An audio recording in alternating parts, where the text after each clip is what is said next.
Pelajaran TDO, Teknologi Dasar Otomotif.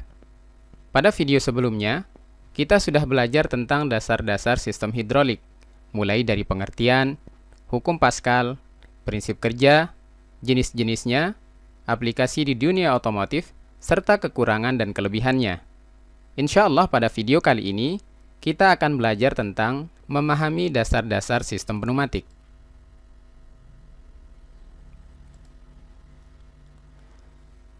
Para siswa yang berbahagia, perkataan pneumatik berasal dari bahasa Yunani, yaitu pneuma, yang berarti nafas atau udara. Jadi, pneumatik berarti terisi udara atau digerakkan oleh udara bertekanan. Prinsip kerja sistem pneumatik. Prinsip kerja sistem pneumatik sebenarnya sama dengan sistem hidrolik. Perbedaannya hanya pada media penggerak yang digunakan, di mana sistem hidrolik menggunakan cairan atau oli, sedangkan sistem pneumatik menggunakan udara. Tekanan cairan atau udara yang dimampatkan inilah yang digunakan untuk menggerakkan aktuator, yang digunakan untuk berbagai keperluan, seperti rem, car lift, bike lift, sistem suspensi seperti shock absorber, dan lain sebagainya. Pengertian sistem pneumatik.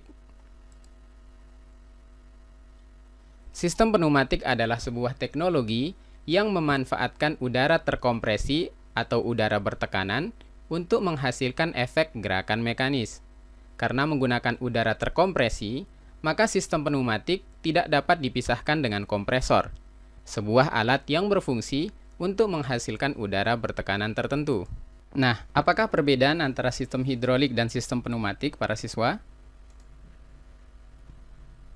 Dari jenis fluida yang digunakan, sistem hidrolik menggunakan fluida incompressible.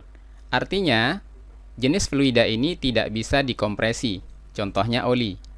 Adapun sistem pneumatik, jenis fluida yang digunakan adalah fluida jenis udara yang bisa dikompresi. Kemudian dari sisi tekanan kerja, sistem hidrolik memiliki rentang tekanan kerja dari 6,9 sampai 34 MPa. Adapun sistem pneumatik, tekanan kerjanya hanya berkisar antara 550 sampai 690 kPa. Selanjutnya, sistem hidrolik banyak diaplikasikan di berbagai jenis alat berat, berbagai jenis dongkrak, rem hidrolik baik yang digunakan di mobil ataupun di sepeda motor, sistem suspensi, dan lain sebagainya. Kemudian, aplikasi sistem pneumatik contohnya di kompresor dan instalasinya, sistem AC atau air conditioning, sistem rem pneumatik, dan lain-lain. Kemudian, kalau dilihat dari batas temperatur kerja, sistem hidrolik memiliki batas temperatur kerja antara 60 sampai 70 derajat Celcius. Sedangkan batas temperatur sistem pneumatik mampu sampai nilai 180 derajat Celcius. Selanjutnya, marilah kita lihat komponen sistem pneumatik pada salah satu aplikasinya, yaitu sistem pneumatik pada instalasi udara kompresor. Video ini akan menjelaskan bagaimana sistem pneumatik bekerja. Dalam video ini, terdapat 5 komponen yang banyak digunakan pada sistem pneumatik. Fungsi dari komponen-komponen ini adalah untuk menghasilkan gerakan pada aktuator, seperti untuk memindahkan barang dari satu tempat ke tempat yang lainnya, atau untuk menekan atau menjepit komponen menjadi satu. Komponen yang pertama adalah kompresor. Kompresor berfungsi menghisap udara luar atau udara atmosfer, kemudian menyimpannya di tangki reservoir atau tangki kompresor.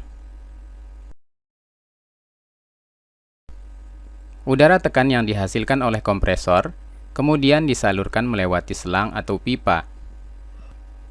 Selanjutnya, udara tadi perlu dikeringkan dan dibersihkan dari partikel-partikel seperti debu dan embun air. Komponen yang bertugas melaksanakan fungsi-fungsi tadi dikenal dengan istilah FRL.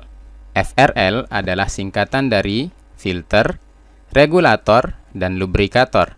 Komponen FRL yang pertama adalah liquid separator, yang berfungsi memisahkan antara udara dan embun air. Udara yang masuk ke dalam liquid separator akan berputar disebabkan karena bentuk dari sudu-sudu yang ada di dalamnya. Embun air akan menuju bagian bawah karena gerakan sentrifugal, sedangkan udara akan menuju ke bagian atas yang selanjutnya menuju ke air filter.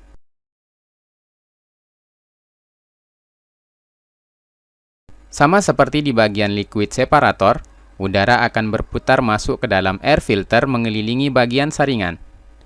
Udara akan masuk menembus saringan, sedangkan kotoran akan terperangkap. Nah, udara telah kering dan bersih setelah proses ini. Selanjutnya, udara akan menuju regulator.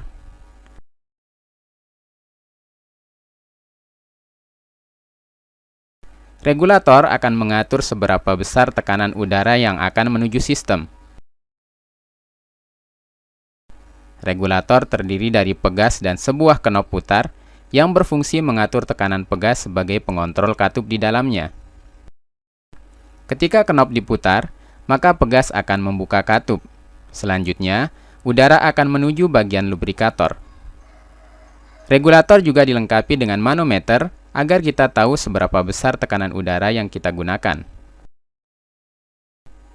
Di lubrikator, udara dari kompresor akan diberikan pelumas sehingga udara akan terlumasi sebelum masuk ke alat-alat atau aktuator-aktuator yang membutuhkan pelumasan dalam kerjanya. Tujuannya adalah untuk mengurangi gesekan-gesekan ketika alat-alat tadi bekerja. Selanjutnya, udara ini akan menuju ke katup pengontrol arah aliran udara. Di dalam katup ini terdapat piston-piston yang mengatur jalur aliran udara yang menuju aktuator. Piston ini sendiri dikontrol oleh sebuah komponen yang disebut dengan spool dan dilengkapi dengan pegas. Sebagai contoh, piston menutup saluran 4 dan membuka saluran 2. Sebaliknya, jika diinginkan udara melewati saluran 4, maka spool akan bekerja menarik piston sehingga saluran 2 tertutup dan saluran 4 terbuka. Spool sendiri bekerja berdasarkan perintah dari PLC, yakni singkatan dari Programmable Logic Controller, dengan cara mengirimkan sinyal listrik menuju solenoid, sehingga medan magnet akan terbangkitkan dan menarik bagian tengah pelunyer. Saluran 2 tertutup dan saluran 4 terbuka. Udara akhirnya mengalir menuju saluran 4. Ketika sinyal dari PLC hilang, maka kemagnetan akan hilang pada komponen spool. Pegas akan mengembalikan spool ke posisi semula, sehingga udara kembali mengalir menuju saluran 2. Komponen selanjutnya adalah aktuator. Aktuator digerakkan oleh udara yang telah diatur arahnya oleh katup pengontrol aliran. Aktuator berfungsi menghasilkan gerakan dengan arah yang berbeda-beda. Sebagai contoh dalam video ini, aktuator digunakan untuk menekan komponen. Aktuator pada video ini dihubungkan dengan saluran 4 untuk menggerakkan aktuator bergerak maju. Aktuator akan bergerak sebagai hasil dari gaya yang dibangkitkan. Ketika gerakan maju aktuator telah selesai, maka dibutuhkan agar aktuator ini kembali ke posisi semula. Maka katup pengontrol aliran akan merubah aliran udara dari saluran 4 menuju saluran 2. Saluran 2 digunakan untuk menekan balik aktuator. Udara yang sebelumnya menekan aktuator maju akan dibuang menuju katup buang di katup pengontrol aliran. Gerakan ini akan terus berlanjut selama ada perintah dari PLC. Dalam video ini, sistem pneumatik digunakan untuk menggerakkan dua buah benda yang akan dijadikan menjadi satu. Nah, para siswa, demikianlah salah satu aplikasi dari sistem pneumatik. Terima kasih.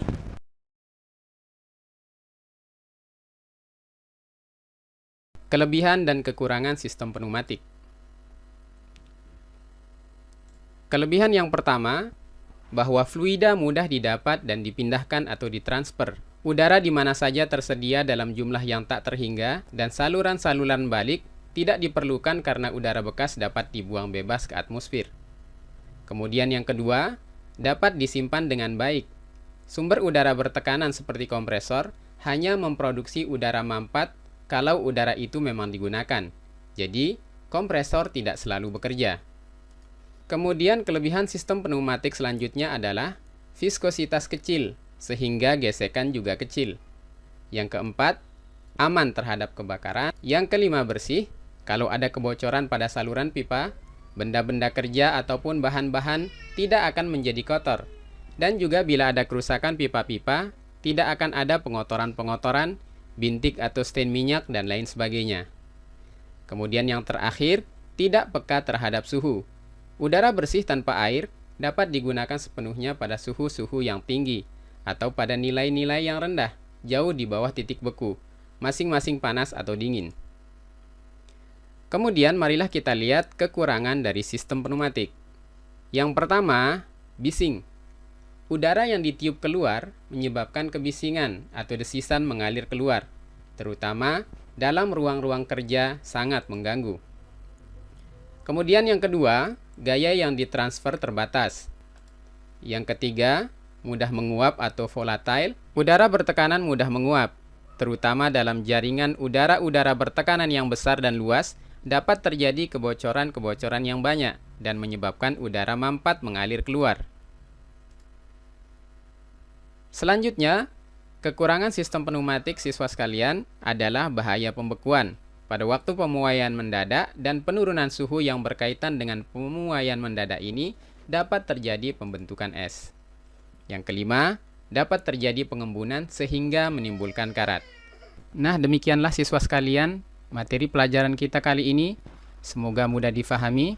Seperti biasa, jika ada hal-hal yang belum difahami, silahkan tinggalkan komentar pada channel YouTube ini, atau bisa juga didiskusikan lewat grup kelas kita. Bapak ucapkan terima kasih banyak. Selamat belajar dan barakallahu fikum. Wassalamualaikum warahmatullahi wabarakatuh.